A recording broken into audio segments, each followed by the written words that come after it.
by law. But in this country, medical malpractice lawsuits are a major cause of the skyrocketing cost of medical care, and part of that, of course, is so-called defensive medicine. But as Congress has considered the health care overhaul, there has been almost no debate on medical malpractice. Teddy Pilgrim reports. A 1,000-page health care bill, but still no limit on how much a doctor could be sued for medical malpractice under the government plan. President Obama has talked about the high cost of medical lawsuits, saying a doctor should not have to look over his shoulder while practicing medicine, but has stopped short of calling for limits on medical malpractice awards.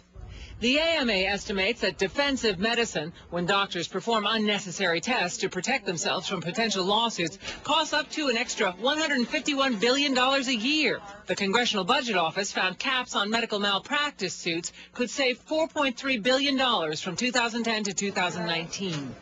But some consumer groups don't want lawsuits capped. Joanne Doroshow of consumer advocacy group Center for Justice and Democracy. Both claims and premiums in the medical malpractice area are each less than 1% of overall health care costs, and in fact, they've been less than 1% for over 30 years. Critics of the current system have been able to attach only one amendment to the House bill that would offer states financial incentives to reduce frivolous lawsuits and encourage more out-of-court settlements.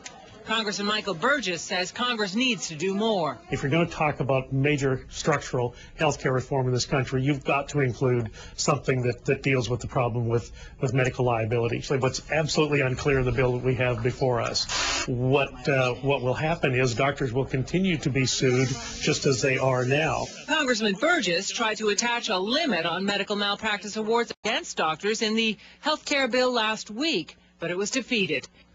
Now, this bill provides no additional protection for doctors against malpractice claims. The American Medical Association has endorsed the bill, but says more should be done to protect doctors. Lou?